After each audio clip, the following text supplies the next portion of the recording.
هوا بارون عشقم، حال من بازم چقدر داغون عشقم. با اون عشقم، با همون که پیش اون آروم عشقم.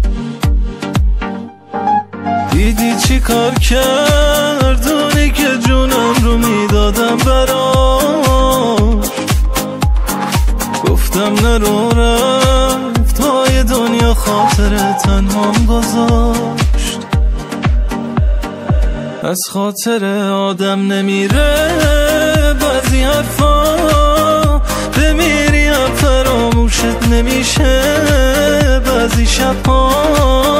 چه شیرینه یه ساعت کل دنیا دوشن از ما. توی رویا ببینم با من هستی تک و تنها.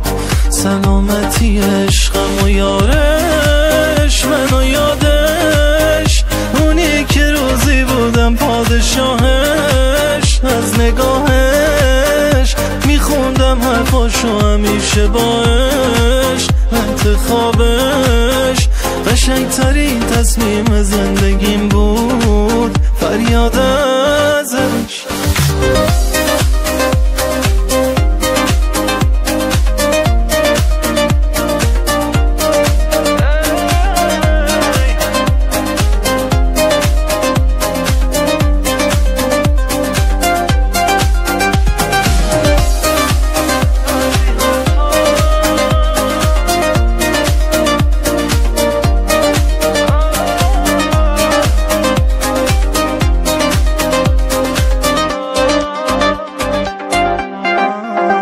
با من حرف بزن،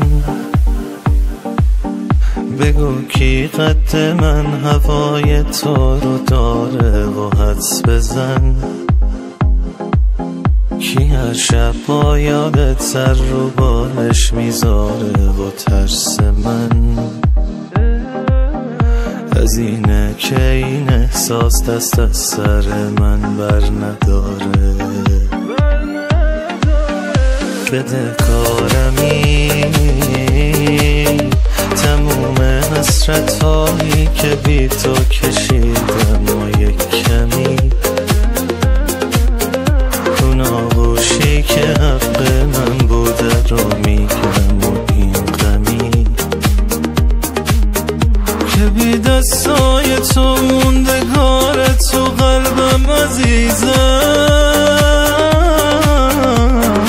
از خاطر آدم نمیره بعضی حرفا، بمیری هم فراموشت نمیشه بعضی شبها. چه شیرینه یه ساعت کل دنیا دوشن از ما. توی رویا ببینم با من هستی تک و تنها. سلامتی عشقم و یارش منو یادش، اونی که روزی بودم پادشاهش. از نگاهش میخوندم حرفاشو همیشه باش. انتخابش قشنگترین تصمیم زندگیم بود، فریاد ازش.